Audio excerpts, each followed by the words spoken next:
Greetings, Satish, my friends. My name is Hutchins. I'm a writer by trade and a gamer unpaid. So here we're talking about the dwarves. I know, they're in almost every single fantasy story ever, but there's a good reason for that, and they're in mine because of it.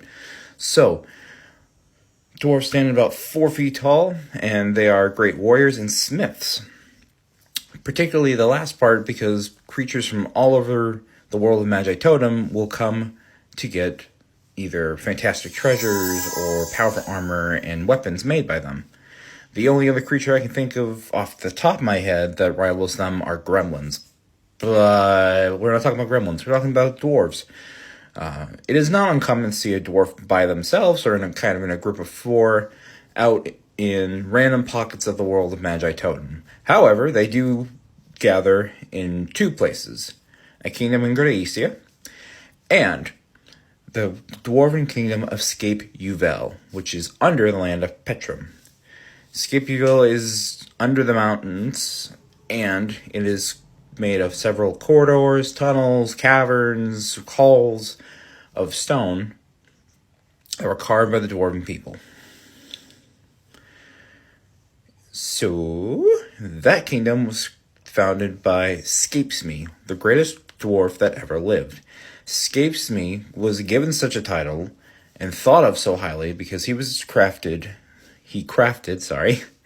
the great hammer Belbrier, also known as the Sagebreaker. Given this name because during a siege, shocker there, he only had to do 1 blow to the magically reinforced wall that had kept them out for so many years, and it caused a gigantic hole big enough for the army to walk through. And they were able to win on a single day.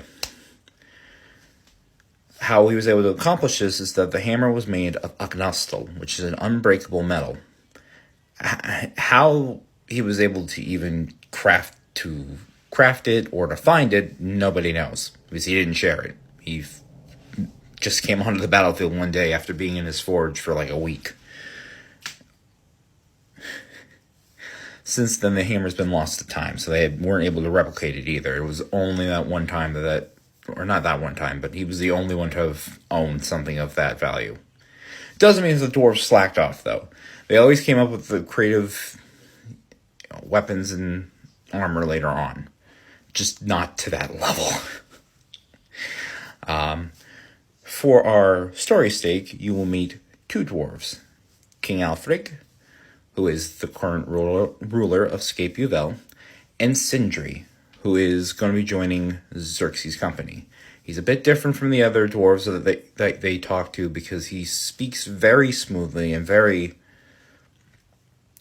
very much like he has a silver tongue.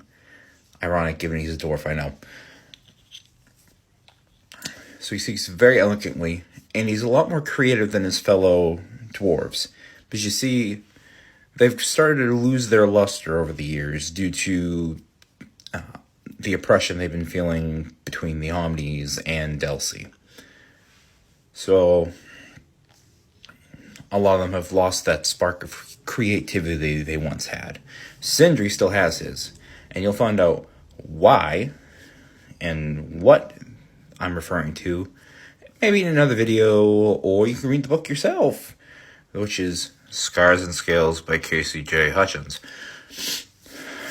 And with that, I think that's everything. Pretty sure I covered everything that would sound of interest, I think. I don't know. I think that's everything. I don't think I changed it too much. Other ones I think I changed a lot more than the dwarf. But, alrighty. So I will either see you the next time, or the time after that, or never.